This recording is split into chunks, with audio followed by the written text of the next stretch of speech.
69,000 शिक्षक भर्ती मामले में उत्तर प्रदेश के सियासी हलचल को आप बेहद करीब से देख रहे होंगे।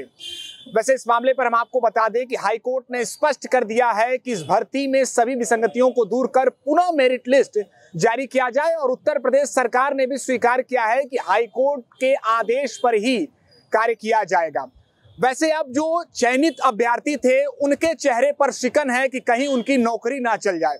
हमारे साथ बातचीत के लिए उसी भर्ती परीक्षा में जो सफल अभ्यर्थी हैं वो हैं, हम उनसे बात करने का प्रयास करेंगे और जानेंगे कि क्या कुछ चल रहा है उनके मन में। क्या नाम है आपका? डॉक्टर धीरज चंदानी नाम है मेरा और मैं इस भर्ती का चयनित सफल अभ्यर्थी हूँ। अच्छा, क्या कहेंगे जो निर्णय आया है हाई कोर्ट का, इसके अलावा जो राज्य सरकार की इस पर प्रतिक्रिया रही, क्या कहेंगे? देखिए, जो माननीय डबल बेंच का जो निर्णय आया है वो सर्वोच्च न्यायालय के एक निर्णय के आलोक में एक लिबर्टी है जो सरकार को दी गई थी कि जो अगर ऐसी कोई विसंगति हुई है, ठीक, चाहे वो किसी भी वर्ग के साथ हुई हो, आरक्षित वर्ग के साथ हुई हो, अनारक्षित वर्ग के साथ हुई हो, तो अगर कोई ऐसी विसंगति हुई है और कोई रिविजिट के दौरान कोई चयनित अभ्यर्थी अगर प्रभावित होता है तो उसे विधिक संरक्षण देते हुए उसकी नौकरी को सुरक्षित किया जाएगा। इसके उपाय किए जाने हैं।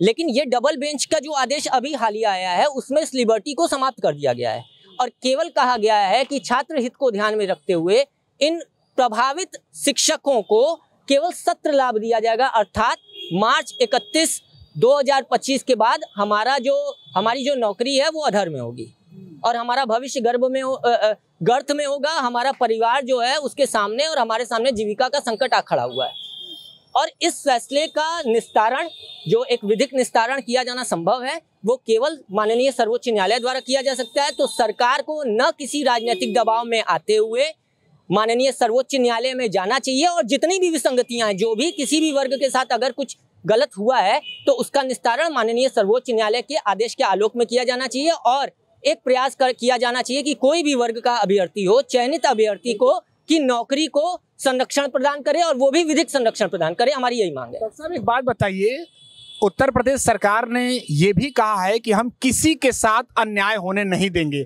और आप ये भी कह रहे हैं कि इसका विकल्प क्या होगा उसकी तस्वीर भी साफ नजर आ रही है, तो क्या लग रहा है दिमाग में, क्या नौकरी का संकट हो सकता है? निसंदेह होगा। एक चीज मैं समझ नहीं पा रहा हूँ कि किसी भी विधिक पेंच को या विधिक बिंदु का निस्तारण क्या कोई राजनीतिक आश्वासन हो सकता है? केवल राजनीतिक तौर पे कह देना या हमें आश्वस्त कह देना मौखिक रूप से कि नहीं समस्त वर्गों के साथ न्याय होगा, क्या हम इस केवल एक मौखिक आश्वासन से ये मान लें कि जो मामला न्यायालय में अधीन है और जो बिंदु न्यायालय में चल रहे हैं बिना सर्वोच्च न्यायालय के हस्तक्षेप के जिसका निस्तारण संभव नहीं है, क्या सरकार इस पर किस तरह का विधिक निर्णय ले सकती है?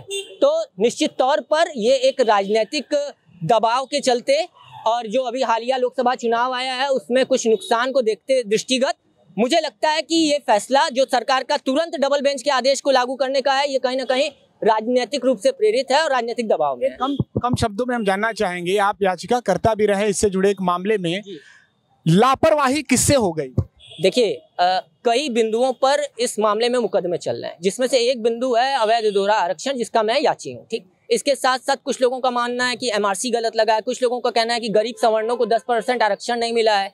तो कई बिंदु हैं, ठीक, और ये हमारा या हर वर्ग का एक विधिक अधिकार है कि वो कोर्ट के द्वार पे जा सकता है, न्यायालय का मार्ग खटखटा सकता है बिना इसके निस्तारण के। केवल अगर ये कहा जाए, अगर मान लीजिए, और सरकार कथित तौर पर हाई कोर्ट में कहती आ रही है कि केवल आरक्षण में उसकी जो विसंगति हुई है वो क्षैतिज और ऊर्ध्वाधर आरक्षण को लगाने को लेकर के हुई है, कुछ विसंगति हुई है कहती है सरकार कथित तौर पर।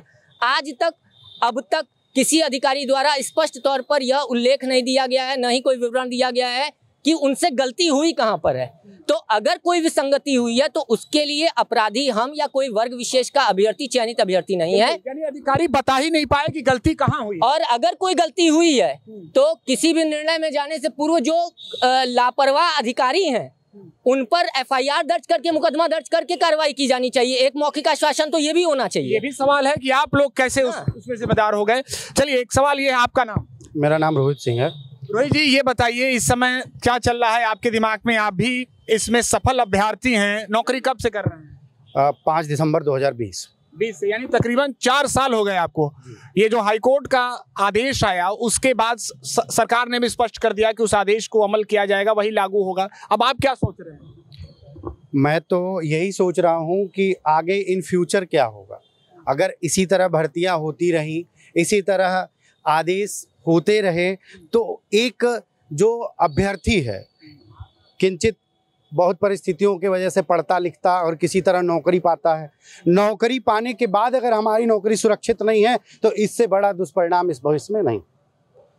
और घर में भी निश्चित तौर पर सारे लोग इस समय चिंतित हो गए, क्योंकि अगर पुनः मेरिट लिस्ट निकाली जाती है तो कुछ ऐसे भी अभ्यर्थी होंगे जो उस सूची से बाहर हो जाएंगे। जी बिल्कुल बिल्कुल बिल्कुल चिंतित हैं। बिल्कुल चिंतित हैं। अब क्या सोच रहे हैं कि नहीं, इस पर क्या होना चाहिए? सरकार एक विषय पर कह रही है तो एक ऐसा फैसला लेंगे, एक ऐसा समाधान निकालेंगे जिससे किसी का बुरा ना हो। तो आपको क्या लग रहा है, क्या हो सकता है? मैं तो यही चाहता हूं कि सबका साथ सबका विकास वाली जो कहानी बीजेपी करती चली आ रही है, उसी के साथ जितने भी चयनित हैं 867 में सबकी नौकरी यथावत बनी रहे। और अगर कहीं विसंगति हुई है तो इस विसंगति को अलग से, सरकार के पास बहुत अथॉरिटी होती है, बहुत अधिकार होता है, जब लगता है कि सरकार को अगर लगता है कि नहीं इसमें विसंगतियां हुई हैं तो जितने लोग प्रभावित हो रहे हैं उनकी नई सूची बना दिया जाए। इन पर आँच ना आए, ये आपका कहना है। मैडम आपका नाम?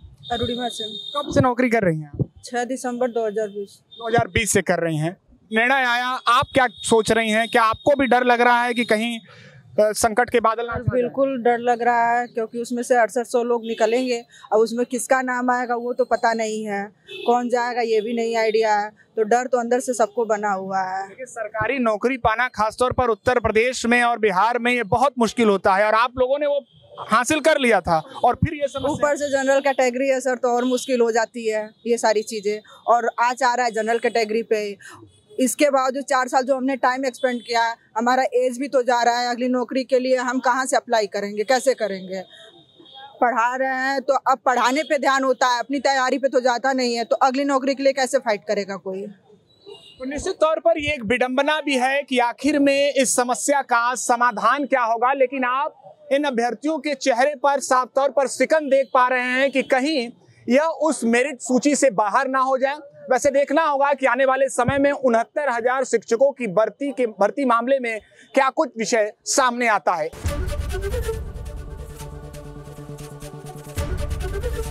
एबीपी गंगा, खबर आपकी, जुबान आपकी।